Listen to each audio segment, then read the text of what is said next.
peace in the waning days of Egypt's new kingdom. As power shifted from the grand dynasty of warrior kings to a more fragmented state, Duathathor-Henuttawy stood at the crossroads of history.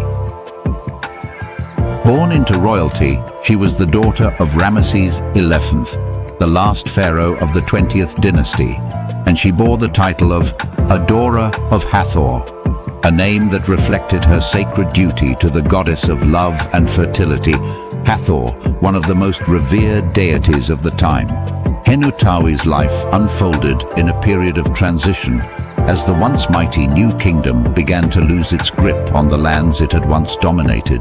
The vast empire, stretching from Nubia to the Near East, was gradually slipping away, and internal strife began to weaken the royal line. As princess, Henuttawy was a symbol of continuity in a fractured age, tasked with upholding the religious and cultural traditions that bound Egypt together, even as political realities crumbled around her.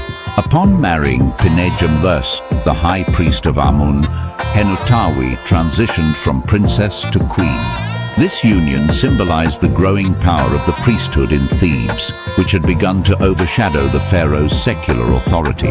By aligning with Pinejem, Henuttawy helped to establish a new form of leadership, one that fused religious authority with royal lineage, thus securing a form of stability in a time of political uncertainty. Her marriage represented more than a personal alliance. It was a strategic move in a broader game of power that redefined Egypt's structure. The priesthood of Amun, with its vast wealth and influence, became a key force in shaping Egypt's future. Henuttawy's royal blood and religious devotion made her an essential figure in consolidating this new form of governance, which would carry Egypt through the early years of the Third Intermediate Period. Though Egypt's empire had diminished, the country's cultural and religious identity remained strong, largely due to figures like Henuttawy, who maintained the link between the divine and the royal. She played her role as a mediator between the gods and her people, particularly through her devotion to Hathor, who was seen as the great mother figure protecting the land during times of upheaval. Henuttawy's legacy is one of quiet yet profound influence. In an era when military might was fading, she embodied a different kind of power: spiritual leadership, cultural continuity, and a devotion to preserving Egypt's divine heritage. As Egypt entered a new era, Henuttawy's role as queen signaled the growing importance of spiritual power over territorial conquest, a shift that would define the Third Intermediate Period. In the face of decline, Henuttawy and her contemporaries understood that true greatness was not just about the expanse of land or military conquest. It was about preserving the essence of a civilization, its values, its faith, and its connection to the divine. Through her, Egypt's religious and royal traditions endured, and in that endurance, Egypt's greatness lived on. Compelling conclusion: self-knowledge of the past. Duathathor-Henuttawy's era teaches us that greatness is not merely defined by expansion or conquest, but by the strength of one's identity, faith, and commitment to heritage. Even as empires fall and power shifts, those who carry forward their culture and principles with wisdom and devotion leave an enduring mark on history. In remembering the past, we are reminded that true strength lies in the preservation of what makes us unique, resilient, and timeless. Through this self-knowledge, we honor our legacy and shape a future where our greatness is not forgotten, but passed on to those who follow.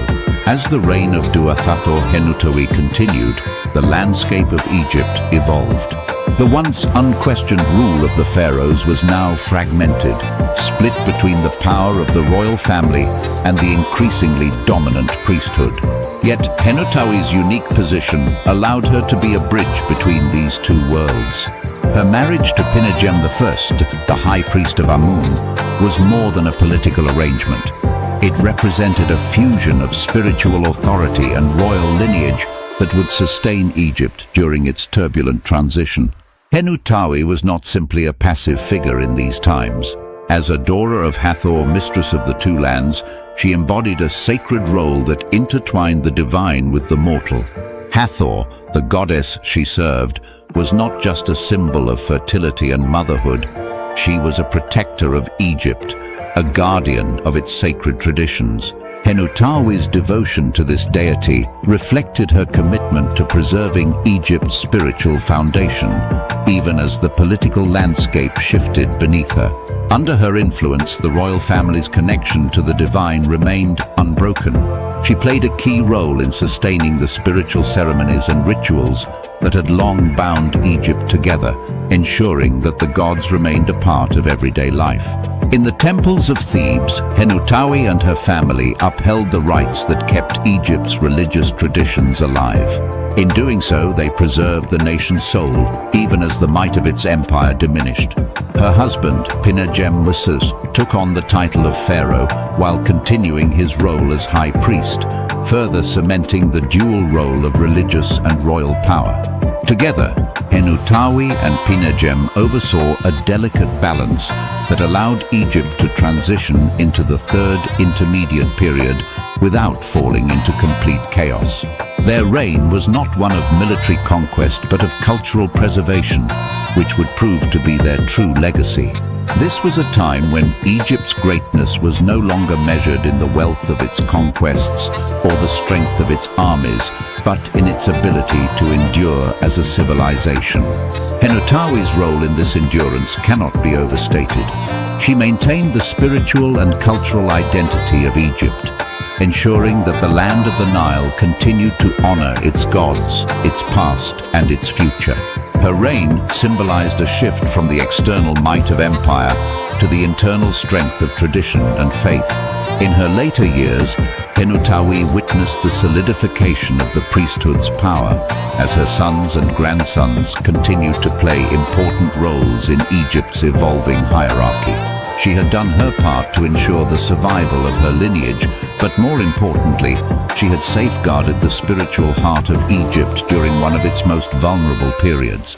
As the third intermediate period progressed, the kingdom may have looked different on the outside, less unified, less outwardly powerful, but its spirit remained unbroken.